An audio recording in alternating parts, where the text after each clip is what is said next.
네, 오늘 저희가 준비한 주제는 업무상 재해와 관련한 주제입니다.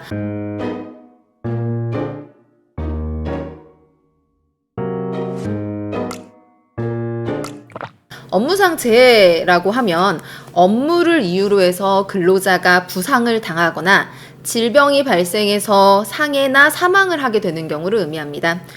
결국은 여기서 말하는 업무라는 게 무엇인지가 제일 중요한데요. 업무가 뭔가요? 업무. 업무는 우리가 생각하는 회사에서 하는 일 하는 것이라고 보면 됩니다. 이 업무에 대해서 딱 정의를 내리기는 사법주의 지배관리 하에 근로계약을 기초로 형성되는 근로자가 본래 해야 할 담당 업무와 근로자의 담당 업무에 부수되는 행위를 말한다 라고 이야기를 하고 있습니다.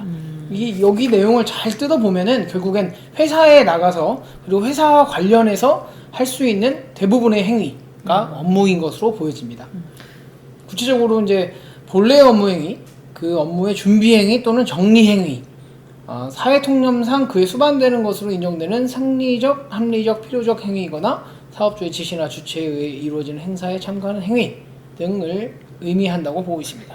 역시나 대부분을 의미하고 있죠. 그렇죠. 그러기도 하고 이제 최 변호사님 방금 말씀하신 것들도 약간 모호한 의미잖아요. 그렇죠. 네, 정확히 업무가 어디서부터 어디까지 볼 것인지가 좀 모호한 의미이기 때문에 저희가 한 번씩 이 업무상 재해 관련해서는 기사가 뜨는 경우도 많이 있기는 하거든요. 이런 사실관계에서도 업무상 재해로 인정을 해줬다. 이제 이런 기사들도 많이 볼 수 있는데 네, 사실 출근할 때, 퇴근할 때 그렇죠. 이럴 때도 그렇지 않습니까? 그렇죠. 다 업무로 보고 지금은 명확하게 다 업무로 보고 있는데 이게 초반에는 그 범위까지도 업무를 볼 것이냐가 논란이 있었기 때문에 관련된 판례가 나왔을 때마다 사실 기사화가 됐었죠. 맞습니다.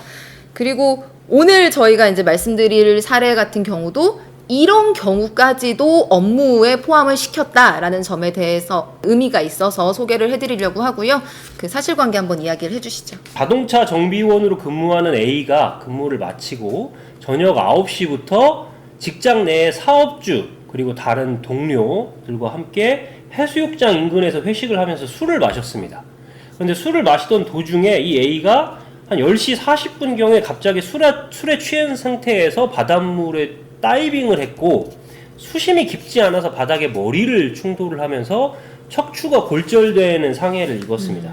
이에 대해서 이제 근로복지공단에 업무상 재해로 요양 승인 신청을 했는데 근로복지공단에서는 불승인 처분을 했고 이에 대해서 이제 행정소송을 제기한 사례입니다. A는 사업주가 참석한 회식 자리에서 발생한 사고이기 때문에 업무상 재해에 해당한다라고 주장을 했고요. 근로복지공단의 입장은 일단은 회식이라는 점에 대해서는 크게 다투지 않았는데 비록 회식 중에 일어난 일이라고 하더라도 회식이라는 범위가 예정하고 있는 내용과 이 A라는 사람이 갑작스럽게 바닷물에 다이빙을 하는 행위에는 서로 인과관계가 없다. 그러니까 회식 중에 시간적으로는 회식 중일지라고 할지라도 이 다이빙을 한 행위가 회식의 내용에 포함되어 있지 않기 때문에 업무상 재해가 아니라고 주장을 했습니다.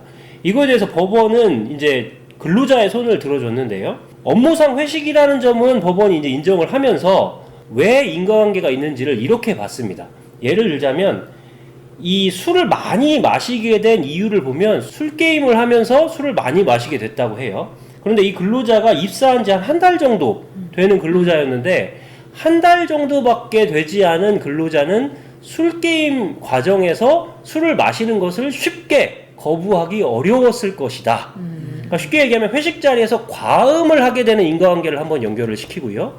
과음을 한 상태였기 때문에 사리분별 능력이 부족해져서 바닷물이 깊지 않다라는 것을 충분히 인식하지 못하고 무모하게 뛰어드는 행위를 했으니 다시 과음과 사고를 인과관계로 연결을 한 겁니다.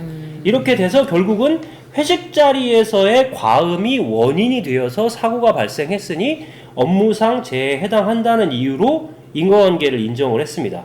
그러니까 이 논리가 그대로 유지가 되면 회식 자리에서 과음을 하게 된다라고 하면 거기서 파생되는 모든 사고는 그렇죠. 결국 업무상 재해로 포섭될 수밖에 없어서 사업주가 그럼 일일이 그럼 뭐 회식을 아예 안 하거나 회식 자리에서는 이 사람의 주량을 다 체크를 해서 주량을 넘지 못하도록 주의하는 절차를 충분히 해야 된다라는 전제가 깔리게 되니까 그리고 사실 뭐 앞에서 말씀하신 것처럼 이 사건도 정확히 이게 회식이라고 보기에는 조금 어려운 사정이 있다라고 말씀을 하셨잖아요. 그렇죠. 사업주가 참석을 했을 뿐이지 실제로 그 사업장 내에 모든 직원이 참석한 게 아니고 일부는 불참을 했고요.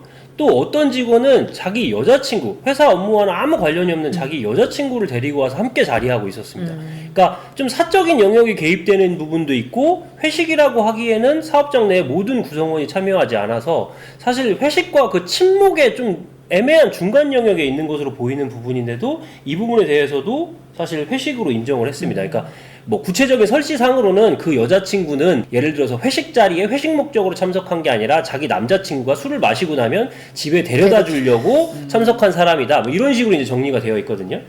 그러니까 다른 얘기인데, 그러니까 회식이라는 개념도 모호하잖아요. 뭐가 회식이냐, 몇 명이 참석을 해야 어디까지 참석을 해야 회식이냐도 되게 애매하잖아요.